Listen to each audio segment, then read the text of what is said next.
Outra coisa também que eu queria colocar, Thaís, que eu acho que você falou muito bem, em relação a como o ambiente ele vai ter efeitos psíquicos no sujeito, né? Então, já que a gente está falando da teoria prática, contemporaneamente, né, no nosso recorte de território, Rio de Janeiro, Brasil, o que a gente tem de efeitos na saúde mental psíquica das pessoas, né? De acordo, é óbvio, com esse lugar interseccional de raça, classe, gênero, né? Territórios vulneráveis. Então, tudo isso vai ter efeitos. Então, não tem como a gente olhar para o sujeito sem olhar para o seu território, né? Sem olhar ali para onde ele está, sem olhar para o seu espaço, o seu contexto histórico, social, para sua família, né? E isso que você falou é muito importante.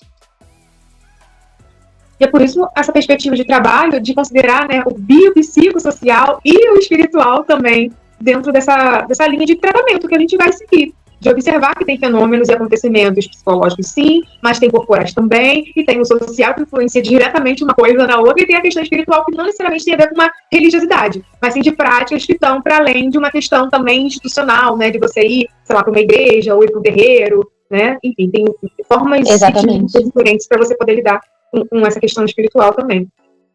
Exatamente. E a espiritualidade, né? É importante a gente também falar disso, porque isso também tem uma função dentro da saúde mental. E aqui a gente não está falando propriamente de religião, né? Mas desse lugar de onde ocupa essa espiritualidade dentro de até mesmo um lugar de enfrentamento a uma doença, né? Assim, onde é que entra esse lugar da espiritualidade de uma significação para esse sujeito, simbolicamente, né? Assim, tem uma função. Qual a função que exerce?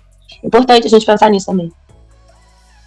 Até em relação a crenças, né, da fé, que, né, mobiliza essa pessoa. E se a gente for falar de fato em religiosidade, a gente pode entrar nessa seara também, mas como a produção de determinados dogmas religiosos também produzem sofrimento e adoecimento. Preconceitos, racismo, LGBTfobia, a gente vai ver muitas coisas dentro desse aspecto da religiosidade, né, que vai impactar numa confusão de identidade. Identidade racial, identidade de gênero, de posições das pessoas em relação à conduta que não parte de um princípio ético, mas com uma tentativa de moralizar as ações. Então, exatamente. E aí eu volto até pro início, né? Como é que a gente escuta esse sujeito sem escutar de onde ele tá?